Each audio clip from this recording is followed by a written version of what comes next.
The Oracle merge statement. In this video, we'll learn what the merge statement is and how to use it in Oracle SQL. So what is the merge statement? It's a type of statement that lets you insert or update data in a single statement. Why would you want to use it? Why would you use merge and not insert or update? It's helpful when using an ETL process or extract, transform and load when working with a data warehouse. It's also helpful when loading data into your own regular database. Merge allows you to check if a record already exists before inserting it, so it helps to keep data up to date and to prevent duplicates. So what does the merge statement look like? It looks like this. This includes where the data comes from, where the data is being inserted or updated to, how to match the data, what happens if a match is found or not found, and how to log errors. Let's look at these clauses in this statement using an example. We're going to use some sample data here. We're going to create a table called product merge. This will be our product table. It has product ID, product name, price, quantity on hand and a supplier ID. We also have a new table called new product merge, product name and quantity. The idea with this example is that our product merge is just going to contain all of the products we have in our system.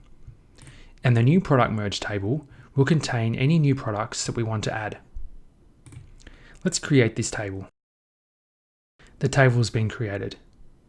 Now let's create the new product merge table. It doesn't need to have the exact same fields, because often when you're importing data, you won't have the same fields to look at. Both tables are now created. Now let's insert some data into both tables. We'll insert data into the new product merge table, a range of products and their quantities. We can select all the rows at once and click on the play button to run them all one after the other. This will save me from having to run them individually. Let's do the same for the product merge table. We're inserting a range of records here, which have IDs, names, prices, quantities and supplier IDs. I can select them all and then click the run button to run them all one after the other. Now let's see what's in this product merge table. We have 16 products here. Now let's select what's in the new product merge table. We have 11 products here. Now let's look at our merge statement. This is an example of merging the data into another table. We start off by saying merge into. Then we specify the table name, which is product_merge. This is the table that the data is going to be merged into. We've given it a table alias of P here to make our query easier to write. Then we have the word using, which I've put on a new line to make it easier to read. Using new product merge N. New product merge is the source table, so the data that's going to be loaded into the database comes from this table. We then have the on word, and then inside brackets we have a condition. This is where the records are matched between the two tables. Ideally there would be some kind of unique ID field that we could match on, but in the new product merge table, all we have is a name and a quantity.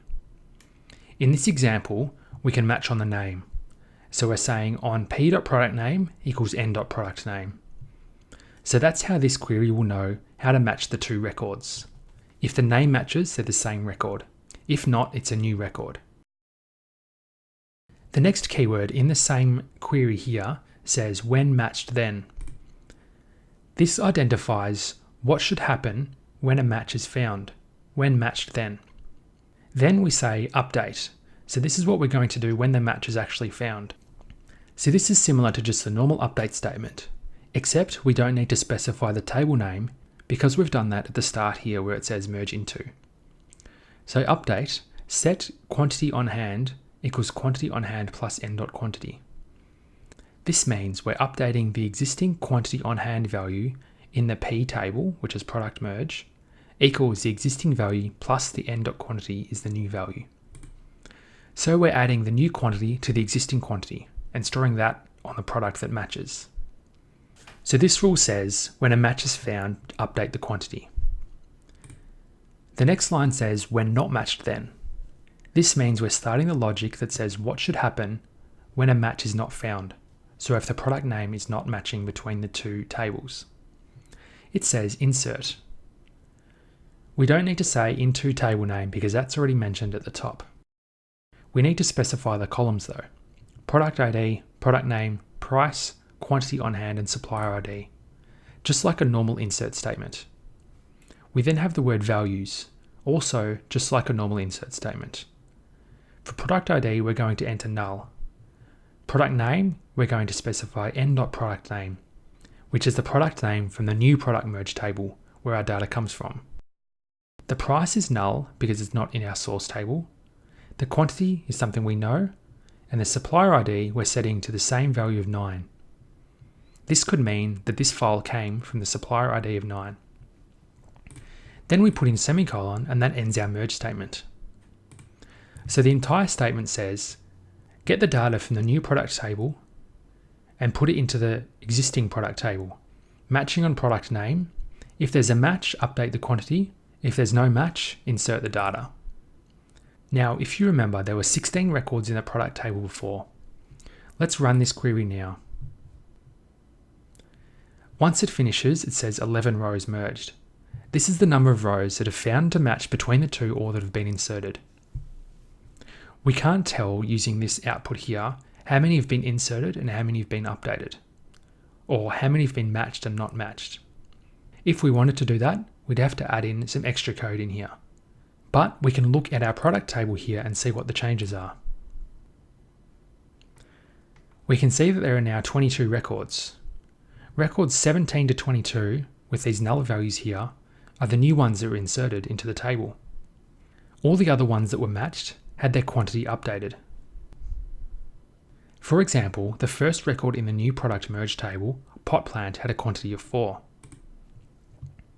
In the original table here, the pot plant existed, it had a quantity of 2. In the new output here, the pot plant has a quantity of 6. This has got the quantity of 2 that was already there and added the 4 from the new table. So we can see that the data has been updated where it matches or inserted where it doesn't match using this merge statement. So that's what the merge statement is and how you can use it in Oracle SQL. If you enjoyed this video, please subscribe to my channel by using the big subscribe button on the page to keep up to date with all the Oracle SQL videos that are released. Also, don't forget to give the video a thumbs up and leave a comment as well.